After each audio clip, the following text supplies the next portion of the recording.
क्यों हनुमान जी ने भीम को दिए अपने शरीर के 3 बाल। महाभारत की पौराणिक कहानियाँ हम बचपन से ही किताबों और टीवी सीरियलों में देखते आए हैं, लेकिन कुछ कथाएं ऐसी भी हैं जिन्हें आपने ना कभी पढ़ा होगा और ना ही कभी सुना होगा। ये कथाएं अपने आप में अद्भुत हैं। आज इस पौराणिक कथा में हम आपको सुनाएंगे एक कहानी जब हनुमान जी ने भीम को अपने शरीर के 3 बाल दिए।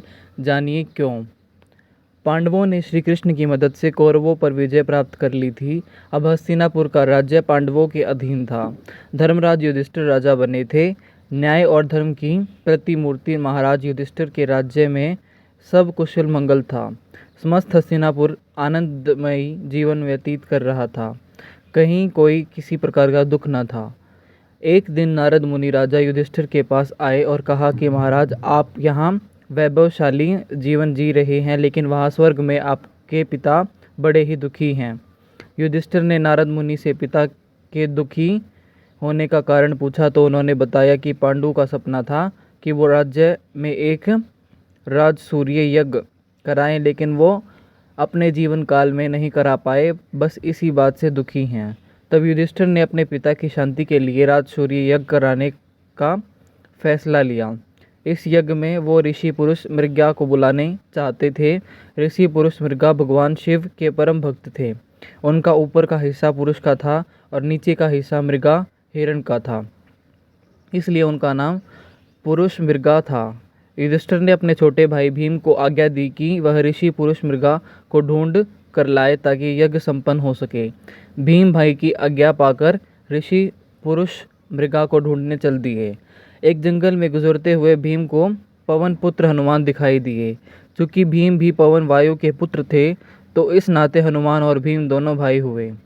हनुमान जी ने अपने छोटे भाई भीम को अपने शरीर के 3 बाल दिए और कहा, ये बाल तुमको मुसीबत से बचाने में मदद करेंगे। काफ़ी दूर भटकने के बाद भीम ने आखिर ऋषि पुरुष मृगा को ढूंढ ही लिया। वो उस समय भगवान शिव का ध्यान लगाए बैठे थे। भीम ने जब उन्हें राजसूय यज्ञ में चलने की बात कही तो वे तैयार हो गए, लेकिन उन्होंने भीम में सामने एक शर्त रखी। शर्त यह थी कि भीम को हस्तिनापुर ऋषि पुरुष मृगा से पहले पहुंचना था। अगर पुरुष मृगा भीम से पहले हस्तिनापुर पहुंच गए तो वो भीम को खा जाएंगे। अब चूंकि ऋषि पुरुष मृगा का निचला हिस्सा हिरण का था, तो वे बहुत तेज दौड़ते थे। भीम ने साहस करके उनकी यह शर्त स्वीकार कर ली। भीम ने तुरंत तेजी से हस्तिनापुर की ओर दौड़ना शुरू कर दिया। भीम ने अचानक पीछे मुड़कर देखा तो पाया ऋषि पुरुष मृगा उनके बिल्कुल नज़दीक आ चुके हैं। घबराए हुए भीम को अचानक हनुमान जी के द्वारा दिए हुए 3 बालों की याद आई। भीम ने एक बाल जमीन पर फेंक दिया। तुरंत उस बाल की शक्ति से बहुत सारे शिवलिंग जमीन पर उत्पन्न हो गए।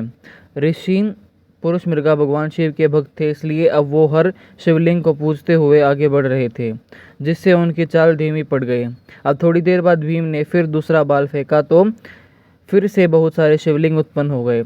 इस तरह भीम ने ऋषि पुरुष मृगा के पिछले रखने के लिए एक एक कर 3 बाल फेंक दिए, लेकिन जैसे ही भीम महल में घुसने ही वाले थे, तभी पुरुष मृगा ने उनके पांव पीछे से खींच लिए और भीम ने पांव महल से बाहर ही रख दिया।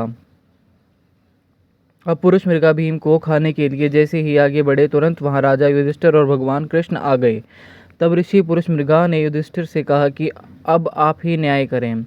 राजा युधिष्ठिर ने अपना फैसला सुनाया कि भीम के पांव ही महल से बाहर रहे थे, इसलिए आप भीम के सिर्फ पैर खा सकते हैं। युधिष्ठिर के इस न्याय से पुरुष मृगा बेहद खुश हुए और उन्होंने भीम को जीवन दान दिया। फिर मंगल पूर्वक राजसूय यज्ञ संपन्न हुआ और ऋषि पुरुष मृगा सबको आशीर्वाद देकर फिर से अपने रास्ते पर निकल पड़े।